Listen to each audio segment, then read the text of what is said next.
Walt Disney didn't just want to build theme parks. He wanted to build a city, a real one, with its own laws, its own transportation, its own people. It was called EPCOT, not the theme park you know today, but a self-contained futuristic society, owned and operated by the Disney Company. The government didn't stop him.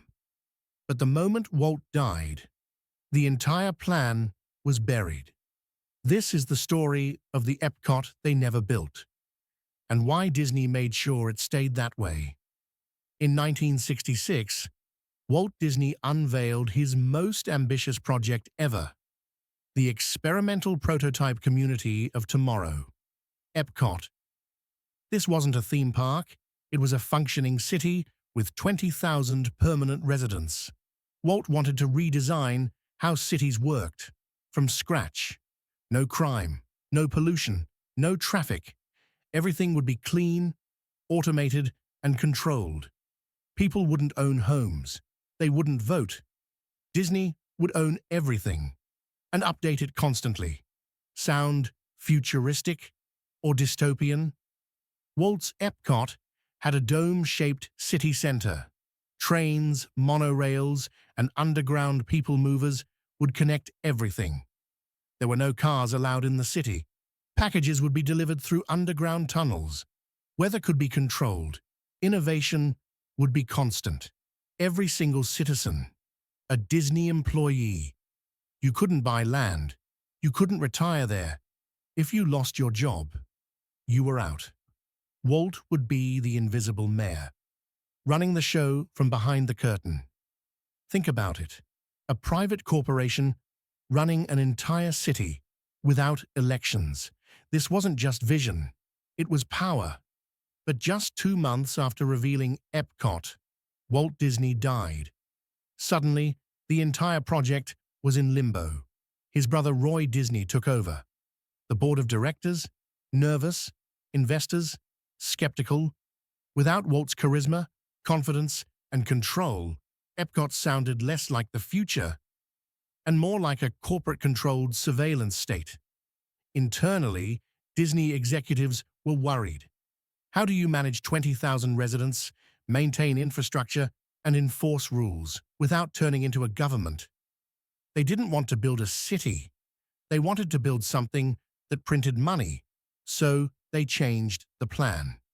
In 1982, 16 years after Walt's death, EPCOT finally opened. But it wasn't a city.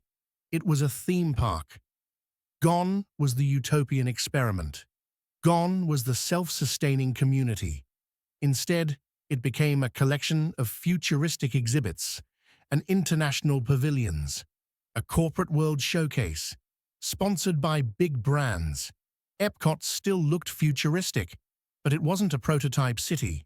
It was a park about the idea of the future, not the future itself.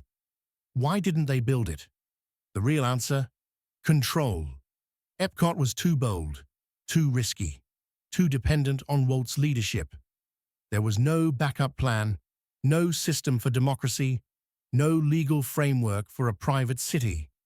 And most importantly, EPCOT couldn't be monetized the way theme parks could. A city doesn't sell $12 churros and $150 lightning lanes. So they shut it down quietly. They used Walt's name to sell a watered-down version and buried the original blueprints.